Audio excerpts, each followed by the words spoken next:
ପିଲାମାନେ ଏହା ହେଉଛି ଦ୍ୱିତୀୟ ସମାପ୍ତି ସୂଚକ ମାନ ନିର୍ଦ୍ଧାରଣ 2025। ଏହା ହେଉଛି ଶ୍ରେଣୀ ଚତୁର୍ଥ, ବିଷୟ ହେଉଛି ଭାଷା ଓଡ଼ିଆ। ଶିକ୍ଷାର୍ଥୀଙ୍କ ନାମ ଏଇଠି ତୁମର ସମ୍ପୂର୍ଣ୍ଣ ନାମ ଲେଖିବ ପିଲାମାନେ, ଠିକ୍ ଅଛି। ତାପରେ ଏଇଠି ଲେଖିବ ତୁମର ରୋଲ୍ ନମ୍ବର, ତାପରେ ଏଇଠି ଲେଖିବ ତୁମର ବିଭାଗ, ତୁମେ କେଉଁ ବିଭାଗର ଛାତ୍ର ଅଥବା ଛାତ୍ରୀ ଏଇଠି ଲେଖିବ, ଠିକ୍ ଅଛି। ତାପରେ ଏଇଠି ଲେଖିବ ତାରିଖ, ପରୀକ୍ଷା ଯେଉଁ ଦିନ ଦେବ ସେଇ ଦିନର ତାରିଖ ଏଇଠି ଲେଖିବ, ଠିକ୍ ଅଛି। ତାପରେ ଏଇଠି ଲେଖିବ ତୁମର ବିଦ୍ୟାଳୟର ନାମ, ଠିକ୍ ଅଛି, ତୁମର ବିଦ୍ୟାଳୟର ନାମ ଏଇଠି ଲେଖିବ। ତାପରେ ଏଇଠି ଲେଖିବ ତୁମର ବ୍ଲକ, ତୁମର କେଉଁ ବ୍ଲକରେ ବିଦ୍ୟାଳୟଟି ଅଛି ସେଇ ବ୍ଲକର ନାମ ଏଇଠି ଲେଖିବ। ତାପରେ ଏଇଠି ଲେଖିବ ତୁମର ଜିଲ୍ଲା, କେଉଁ ଜିଲ୍ଲାରେ ତୁମର ବିଦ୍ୟାଳୟଟି ଅଛି ଏଇଠି ଲେଖିବ, ଠିକ୍ ଅଛି। ଏଇଠି ତୁମର ଲେଖିବାର କିଛି ଆବଶ୍ୟକତା ନାହିଁ, ତୁମର ଶିକ୍ଷକଙ୍କ କାମ ଏଇଠି ସେ ନିଜେ କରିବେ, ଠିକ୍ ଅଛି। ତେବେ ଏବେ ଆସ ଦେଖିବା ପ୍ରଶ୍ନ ସବୁ କ'ଣ ଅଛି। ପ୍ରତି ପ୍ରଶ୍ନର ମୂଲ୍ୟ ଡାହାଣ ପାଖରେ ଦିଆଯାଇଛି, ଠିକ୍ ଅଛି। ଗପଟିକୁ ପଢ଼ି 1 ନମ୍ବରରୁ 7 ନମ୍ବର ପର୍ଯ୍ୟନ୍ତ ପ୍ରଶ୍ନଗୁଡ଼ିକର ଉତ୍ତର ଲେଖ, ଠିକ୍ ଅଛି।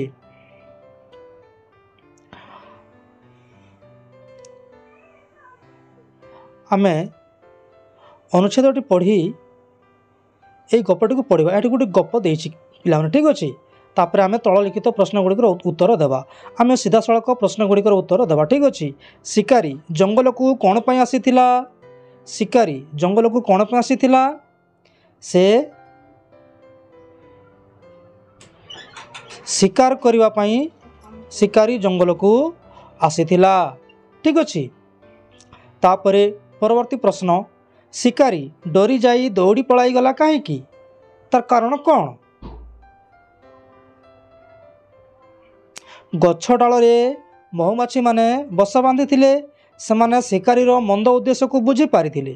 ସଙ୍ଗେ ସଙ୍ଗେ ଉଡ଼ିଯାଇ ଶିକାରୀକୁ କାମୁଡ଼ିବାକୁ ଲାଗିଲେ। ସେଥିପାଇଁ ଶିକାରୀ ଡରି ଯାଇ ଦୌଡ଼ି ପଳାଇଲା, ଠିକ୍ ଅଛି। ତୁମେ ଲେଖିବ ପିଲାମାନେ, ମହୁମାଛିମାନେ ଉଡ଼ି ଆସି ଶିକାରୀଟିକୁ କାମୁଡ଼ିବାକୁ ଲାଗିଲେ, ସେଥିପାଇଁ ଶିକାରୀଟି ଦୌଡ଼ି ଯାଇ ପଳାଇଗଲା, ଠିକ୍ ଅଛି। ପରବର୍ତ୍ତୀ ପ୍ରଶ୍ନ କ'ଣ ଅଛି ଦେଖିବା ପିଲାମାନେ, ଠିକ୍ ଅଛି।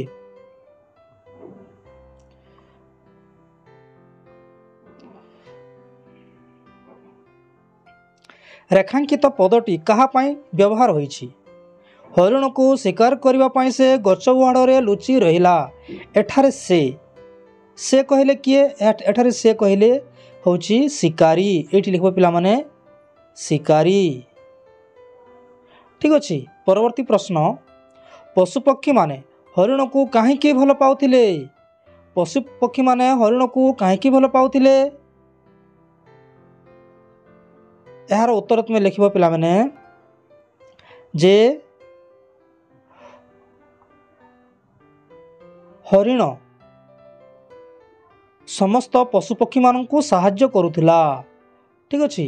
ହରିଣ ସମସ୍ତ ପଶୁପକ୍ଷୀମାନଙ୍କୁ ସାହାଯ୍ୟ କରୁଥିଲା, ସେଥିପାଇଁ ସମସ୍ତେ ହରିଣକୁ ଭଲ ପାଉଥିଲେ, ଠିକ୍ ଅଛି।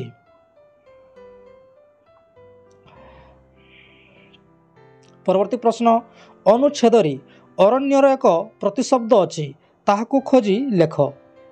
ଏଠାରେ ଅରଣ୍ୟର ଏକ ପ୍ରତିଶବ୍ଦ ଅଛି, ତାହା ହେଲା ଜଙ୍ଗଲ, ଠିକ୍ ଅଛି। ତୁମେ ଲେଖିବ ପିଲାମାନେ ଜଙ୍ଗଲ, ଠିକ୍ ଅଛି। ପରବର୍ତ୍ତୀ ପ୍ରଶ୍ନ, ଏହି ଗପଟିର ନାମ ଆମେ କ'ଣ ଦେଇପାରିବା? ଏହି ଗପଟିର ଆମେ କ'ଣ ଦେଇପାରିବା? ଏହି ଗପଟିର ନାମ ଆମେ ଦେଇପାରିବା ଜଙ୍ଗଲର ଉପକାରିତା, ଜଙ୍ଗଲର ଉପକାରିତା, ଠିକ୍ ଅଛି। ତାପରେ ପରବର୍ତ୍ତୀ ପ୍ରଶ୍ନ ଦେଖିବା, ପଶୁପକ୍ଷୀମାନେ ହରିଣକୁ ଖୁବ୍ ଭଲ ପାଉଥିଲେ। ଉପଯୁକ୍ତ ବିରାମ ଚିହ୍ନ ଦେଇ ବାକ୍ୟଟିକୁ ଆଉ ଥରେ ଲେଖ। ପିଲାମାନେ ସମ୍ପୂର୍ଣ୍ଣ ଏହି ବାକ୍ୟଟିକୁ ଲେଖିବ ଏବଂ ଶେଷରେ ପୂର୍ଣ୍ଣଚ୍ଛେଦ ଦେବ, ଠିକ୍ ଅଛି।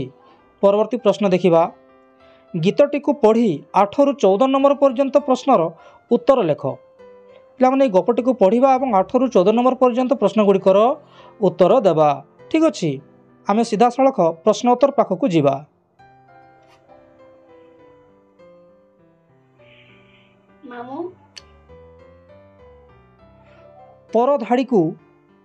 ପରଧାଡ଼ିକୁ କବିତାରୁ ଖୋଜି ଶୂନ୍ୟସ୍ଥାନରେ लेख पर धाड़ी को कवितारू खोजी शून्य स्थान में लेख। ठीक अच्छे खंडिया होइला बगुली देह ता पर धाड़ी कौन अच्छी तुम ये देख पे। ठीक अच्छे खंडिया होइला बगुली देह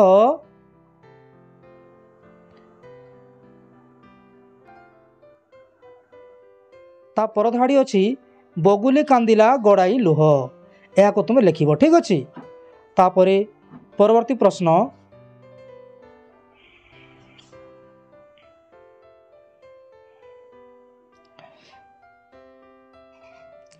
बंधनी मध्यरु समान अर्थ बुझाउथिबा शब्द को नहीं पाख कोठरी रे लेख। एठारे अछि आकाश आकाश आकाशर समान अर्थटी कौन अच्छी एठारे एठारे अछि नभ एहाकू एई बाक्स भितर लिखिब। ठीक अच्छे नभ तापरे परवर्ती शब्दटी अच्छी खंडिया खंडिया खंडियार समान शब्दटी ये अच्छी क्षत ए क्षत को यही बाक्स लिखिब। ठीक अच्छे परवर्ती प्रश्न कविता को पढ़ी असजड़ा वाक्य को सजाड़ी लेख। जी बगुली औषध खुशी खाइण या पे सजाई लिखिले हेब कौन हेब या सजाई लिखिले हेब औषध खाइण बगुली खुशी औषध खाइण बगुली खुशी। ठीक अच्छे परवर्ती प्रश्न देखिबा निम्नलिखित शब्द को व्यवहार करी वाक्य गठन कर। पिला तुम निज इच्छा रे वाक्य गठन करिवो। ठीक अच्छे एठारे औषध औषध रोगी को औषध दियो ये तुम लिख पिला माने रोगी को औषध दियो। ठीक अच्छे रोगी को औषध दियो लिख। तापरे पवन पवन लगाई करी तुम वाक्यटीए लिख। शीत दिनर पवन देह पाई हितकर नुहे शीत दिनर पवन देह पाई हितकर नुहे। ठीक अच्छे परवर्ती प्रश्न देखिबा रेखांकित पद को बहुवचन रे परिणत करी वाक्यटी को आउ थरे लेख। एठारे रेखांकित पदटी अच्छी बगटी बगटी या आम बहुवचन कले हेब बग गुड़िक तापरे पुणी वाक्यटी आम लिखा संपूर्ण वाक्यटी लिखिले हेब बग गुड़िक आकाश रे उड़ी जाउछंती बग गुड़िक आकाश रे उड़ी जाउछंती। ठीक अच्छे परवर्ती प्रश्न देखिबा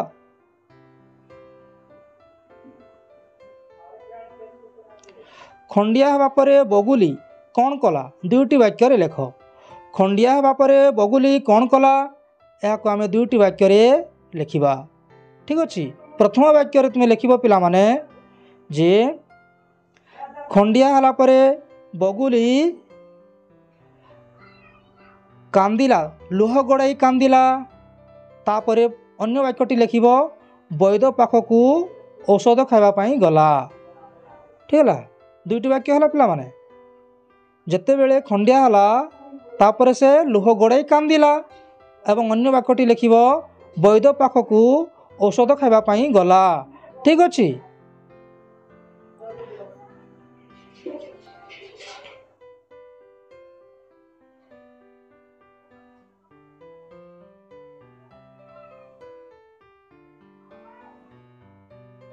परवर्ती प्रश्न अच्छी सजा सजी सजा सजी परी आउ दुईटी जोड़ा शब्द लेख। तुम लिख धराधरी। ठीक अच्छे तापर लिख मरामरी। ठीक अच्छे दुईटी शब्द अनेक शब्द लिखा मिलवा किंतु तुमको मु दुईटी लेख जेहेतु कहूँ तुम दुईटी ही लिख। ठीक अच्छे धराधरी मरामरी।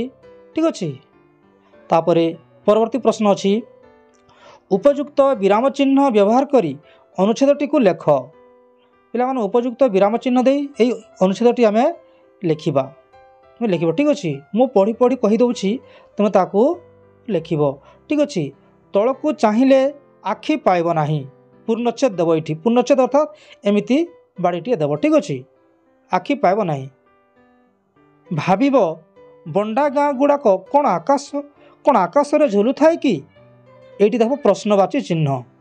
तापरे तीख पहाड़ उपर को उठिबा बाटरे दुई पटे देखिब बड़ बड़ शाल तापरे ये कमा देव शाल पियाशाल कमा शिशु कमा सागवान कमा अर्जुन कमा सुमरी चंदन କମା କଇଁଆ କମା ଆମ୍ବ କମା ପଣସ କମା କଇଥ ଏମିତି କେତେ ଜାତିର ଗଛ ଶେଷରେ ପୂର୍ଣ୍ଣଚ୍ଛେଦ ଦେବ। ଠିକ୍ ଅଛି। ତାପରେ ପରବର୍ତ୍ତୀ ପ୍ରଶ୍ନ ଦେଖିବା।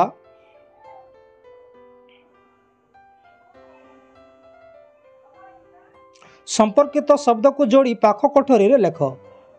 ସମ୍ପର୍କିତ ଶବ୍ଦକୁ ଯୋଡ଼ି ପାଖ କୋଠରୀରେ ଲେଖିବ। ଠିକ୍ ଅଛି।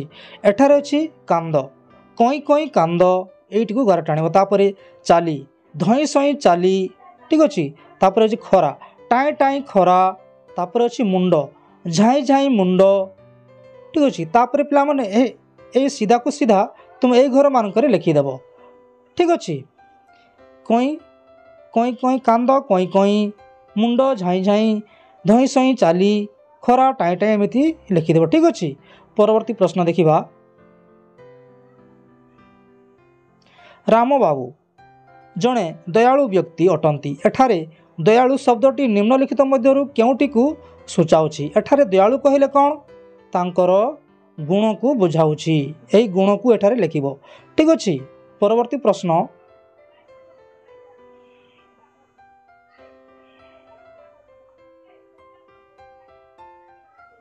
ତଳେ ଦିଆଯାଇଥିବା ଚିତ୍ରଟିକୁ ଦେଖି 4ଟି ବାକ୍ୟ ଲେଖ। ମାତ୍ର 4 ଗୋଟି ବାକ୍ୟ ଲେଖିବ।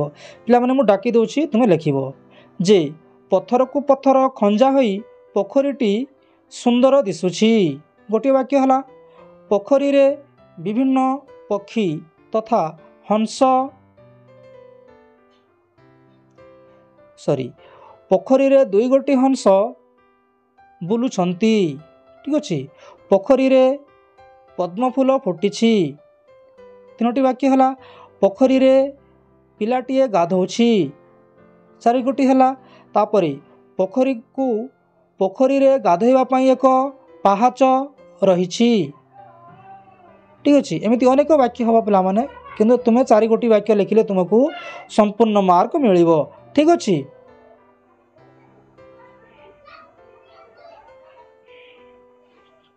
ପରବର୍ତ୍ତୀ ପ୍ରଶ୍ନ ଦେଖିବା। ଯୋଗ୍ୟ ଶବ୍ଦ ପୂର୍ବରୁ ଅ ଲାଗିଲେ ତାହାର ବିପରୀତ ଶବ୍ଦ ହୁଏ। ସେହିପରି ତଳ ଶବ୍ଦ ଗୁଡ଼ିକର ବିପରୀତ ଶବ୍ଦ ଲେଖ। ଠିକ୍ ଅଛି। ବାଟ ଅଛି, ତୁମେ ଏଠି ଲେଖିବ ଅବାଟ, ଅବାଟ। ଠିକ୍ ଅଛି। ତାପରେ ରାଜି ଅଛି, ଏଇଠି ତୁମେ ଏଠି ଲେଖିବ ଅରାଜି, ଅରାଜି। ଠିକ୍ ଅଛି। ତାପରେ ସାବଧାନ ଅଛି, ତୁମେ ଏଠି ଲେଖିବ ଅସାବଧାନ, ଅସାବଧାନ। ଠିକ୍ ଅଛି। ତାପରେ ପରବର୍ତ୍ତୀ ପ୍ରଶ୍ନ ଦେଖିବା।